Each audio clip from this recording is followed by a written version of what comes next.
Hello, Star Wars nerds, and welcome back to the Necropolis Nerd. Today, we're going to break down the very first episode of Star Wars The Clone Wars. Now, we will be breaking down the whole show, every single episode from all 7 seasons in this channel throughout this year.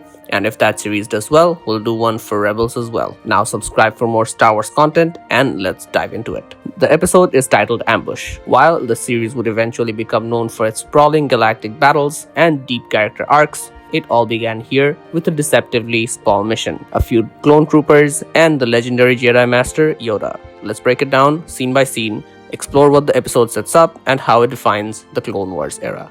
Each episode of the Clone Wars began with a quote, like a moral compass for what's to come. This episode opens with, "Great leaders inspire greatness in others." A simple message, but one that defines Master Yoda's leadership style. This episode aired on October 3rd, 2008, and was chosen to be the official premiere. Not chronologically the first battle of the war, but a focused character piece to introduce Yoda's role during the conflict. We began in the middle of galactic diplomacy. Jedi Master Yoda is en route to the neutral world of Toydaria to negotiate for a base in the Outer Rim, a strategic location. Toydaria, home to the same species as Watto in the Phantom Menace, is leaning towards neutrality. But Count Dooku, ever the manipulator, wants to sway them to the separatist side. Now, who is King Katunko? Katunko is the Toydarian king, diplomatic, wise, and skeptical. His choice will mark Toydaria's allegiance in the war. Count Dooku doesn't send a fleet, he sends Asajj Ventress, his Sith assassin. She appears as his mouthpiece and challenger. Dooku proposes a test. If Yoda can survive an ambush of the separatist forces, he is worthy of Katunko's alliance. If not, Toydaria sides with the separatists. This is classic Dooku. War through manipulation. It's a trap, but Yoda walks in anyway. Yoda's shuttle is shot down above Rugosa, a coral moon of Toydaria. He's accompanied by just 3 clone troopers, Jek, Thyre, and Reese. No backup, no tanks, just Yoda, 3 clones, and the Force. The entire episode is a thesis on Yoda's approach to war. He's not here to show strength through firepower, but through wisdom, connection, and the power of the Force. As they move through the coral landscape of Rugosa, Yoda begins teaching. He tells the clones that they are individuals, not just numbers in an army. This idea later expanded throughout the series, and it begins right here. In the Force, very different each of you are.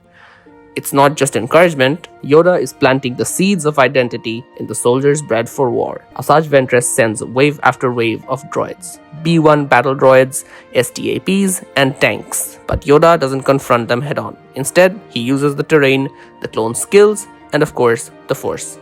One of the best parts of this episode is watching Yoda outsmart the droids. He doesn't need an army, he uses patience, stealth, and trust.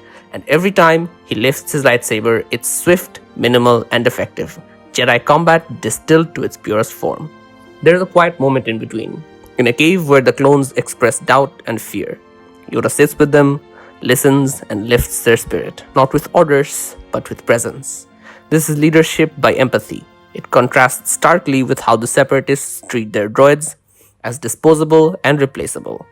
But the clones, they are individuals and unique in the Force, and that's what Yoda teaches them. In the climactic moment, Yoda steps into the open and confronts tanks head-on. He stops blaster bolts midair, disassembles tanks with a gesture, and moves like a blur. It's not flashy for the sake of action, it's a demonstration to Katunko, watching from afar, that the Jedi's strength isn't in destruction, it's in harmony with the Force and being smart, being swift and efficient in their action. After they succeed, impressed, King Katunko makes his decision. Toydaria will side with the Republic. Ventress, desperate, tries to kill him, but Yoda's already there. In just one episode, the Jedi Master secures a strategic alliance and wins heart, not with dominance, but with dignity. And he totally schools Asajj Ventress in this moment, turning her lightsaber off by using the Force, pulling it from her hand, and then just giving them back to her, just showing how powerful Yoda is and how much Asajj Ventress still has to learn. Now, in a moment of desperation, Asajj throws a bomb and runs away. And at the end, the Jedi successfully have Toydaria's alliance with the Republic and proceed to create a base there. Ambush is a small-scale episode with galaxy-wide implications. It establishes 3 core things about the Clone Wars. The clones are people, not cannon fodder. Yoda represents a more compassionate, spiritual side of the Jedi, and the war is just as much about winning minds as is it about winning battles. It's a quite powerful beginning. Now that's it for our breakdown for Clone Wars Season 1 Episode 1. Let me know in the comments what you think about Yoda's approach. Did this episode hook you when you first saw it? And don't forget, next episode we're jumping straight into the Rising Malevolence.